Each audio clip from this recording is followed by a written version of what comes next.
Durant segles, Catalunya ha estat la porta d'entrada de rutes comercials que han permès el naixement de grans civilitzacions. Sempre ha sigut una nació amb vocació comercial, amb una activitat econòmica lligada a la seva capacitat d'obrir mercats i connectar-se al món. Barcelona i la seva àrea metropolitana ha esdevingut la capital mundial del mòbil i és avui un dels centres europeus d'innovació tecnològica gràcies al seu potent i creixent ecosistema digital.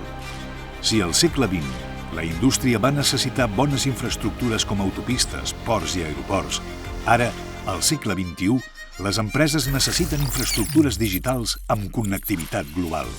Catalunya ha fet els deures. Estem preparats per ser el port d'entrada d'aquesta connectivitat d'alta capacitat que ens obre al món.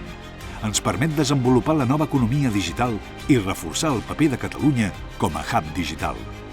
Una connectivitat que ens arriba amb la primera estació d'aterratge per a cables submarins d'àmbit internacional, Barcelona Cable Landing Station, que entrarà en funcionament a principis de 2022 i el desplegament dels primers cables submarins a Catalunya. Al món estan funcionant uns 400 cables submarins. Avui, el 99% del trànsit intercontinental d'internet es fa a través de cables submarins. Que Catalunya disposi d'un port obert ens situa al mapa de la connectivitat mundial, promou l'atracció d'inversions dels principals operadors i proveïdors globals d'internet, el desenvolupament de nous districtes digitals i el creixement d'una nova economia lligada a la connectivitat.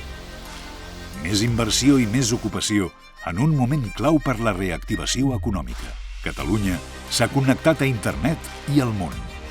Ara, el cable submarí permetrà que el món es connecti amb Catalunya. Tenim un open port. Tenim la porta oberta.